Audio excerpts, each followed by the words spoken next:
ఇవాళ రేవంత్ రెడ్డి గారు ఒక సినిమా థియేటర్ ఓపెనింగ్ పోతున్నారు. పోనీ మంచిదే, సినిమా టాకీస్ ఎవరు అశోక్ నగర్ లో పిలిచిందట, ఇబ్బంది కత్తిరించినందుకు అశోక్ నగర్ కు పోతున్నారు సినిమా టాకీస్ ఇనాగరేషన్.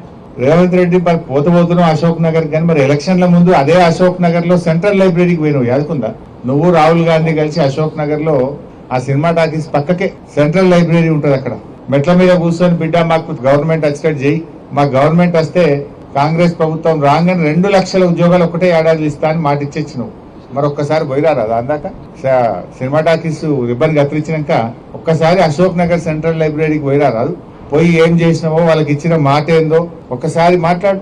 నిన్న దిల్సుఖ్ నగర్ లో పిల్లలంతా రోడ్ల మీదకి వచ్చి ధర్నా చేసాం. ఎన్నికల ముందు కాంగ్రెస్ వాళ్ళేమో 2 లక్షల ఉద్యోగాలు ఏడాది ఇస్తాం, గవర్నమెంట్ ఉద్యోగాలు ఇస్తామన్నారు. నిన్న అసెంబ్లీలో మంత్రి శ్రీధర్ బాబు గారు చెప్తున్నారు, గవర్నమెంట్ ఉద్యోగాలు ఏడుంటాయి బై, ప్రైవేట్ లో నౌకరు చేసుకోపోయి అందరికి గవర్నమెంట్ ఉద్యోగాలు ఇచ్చి సాధ్యమవుతుందా?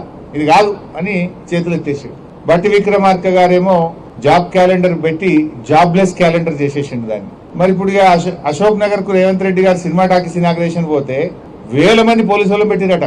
ఏదైనా సందులకెళ్ళి పొలాలు అత్తారేమో అడుగుతారేమో అని 1000 మంది పోలీసు వాళ్ళని పెట్టుకుని సినిమా టాకీస్ ఇనాగ్రేషన్ పోతుండే. ఇప్పుడు నిన్న మొన్న దిల్సుఖ్ నగర్ లో పిల్లలు పాపం ఏమైనాయి మా 2 లక్షల ఉద్యోగాలు, ఏమైంది మా జాబ్ క్యాలెండర్ అని అడిగితే వాళ్ళ ఈపులన్నీ వాయగొట్టారు, బూతులు తిట్టింది పోలీస్ అధికారులు. మనం చూసినాం సోషల్ మీడియాలో ఆ నిరుద్యోగ పిల్లల్ని నోటితో ఉచ్చరించలేని భాషలో బూతులు తిట్టుకుంటూ ఈపులన్నీ పగలగొట్టిండ్రు, రక్తాన్ని చిందించే విధంగా కొట్టిండ్రు పిల్లల్ని. ఇప్పుడేమో ఈయన అశోక్ నగర్ పోయి సినిమా టాకీస్ ఇనాగ్రేషన్ చేస్తారు. నేను రేవంత్ రెడ్డి డిమాండ్ చేస్తున్నా, సరే సినిమా టాకీస్ కు పోతావా, యాడికి పోతావో నీ ఇష్టం, నేను దాని గురించి మాట్లాడా. కానీ అదే అశోక్ నగర్ లో నువ్వు ఇనాగ్రేషన్ చేసే సినిమా థియేటర్ పక్కనే అశోక్ నగర్ సెంట్రల్ లైబ్రరీ ఉంది. అక్కడికి వెళ్లి పిల్లలకు ఆనాడు నువ్వు ఏం మాట ఇచ్చినవో, ఎన్ని ఉద్యోగాలు ఇచ్చినవో దాని సంగతి చెప్పు. దాకా పోయి అశోక్ నగర్ సెంట్రల్ లైబ్రరీ దాకా పోయి నీ జాబ్ క్యాలెండర్ సంగతి ఏందో, నీ నిరుద్యోగ భృతి ఏందో, ఆడపిల్లల స్కూటీలు ఏందో, నీ 2 లక్షల ఉద్యోగాల కథ ఏందో చెప్పు. అక్కడ మాట్లాడాలని చెప్పి నేను ఈరోజు డిమాండ్ చేస్తున్నా. నువ్వు సెంట్రల్ లైబ్రరీకి పో. ఎందుకు గంతమంది సినిమా టాకీస్ ఇనాగ్రేషన్ కు 1000 మంది పోలీసులు ఎందుకు? 1000 మంది పోలీసులను పెట్టుకొని సినిమా టాకీస్ ఇనాగ్రేషన్ చేస్తావు ముఖ్యమంత్రి.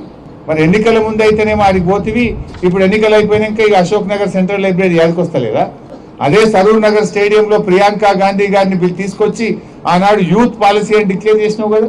పిల్లలకు ఎగ్జామ్లకు ఫీజే ఉండదు అన్నాడు, ఇప్పుడేమో ముక్కు వెండి ఫీజు వసూలు చేస్తుండు. 2 లక్షలు పక్కా అన్నాడు, నిరుద్యోగ భృతి 5000 అన్నాడు, స్కూటీలు అన్నాడు, జాబ్ క్యాలెండర్లు అన్నాడు, బ్యాక్లాగ్ పోస్టులు రిక్రూట్ చేస్తా అన్నాడు. ఇవాళ అన్ని ఎగబెట్టిండు. పోలీసు వాళ్ళని పెట్టుకొని ఇక ముంగట 4 వెనక 4 బండ్లు పెట్టుకొని సాట్ తిరుగుతున్నాడు.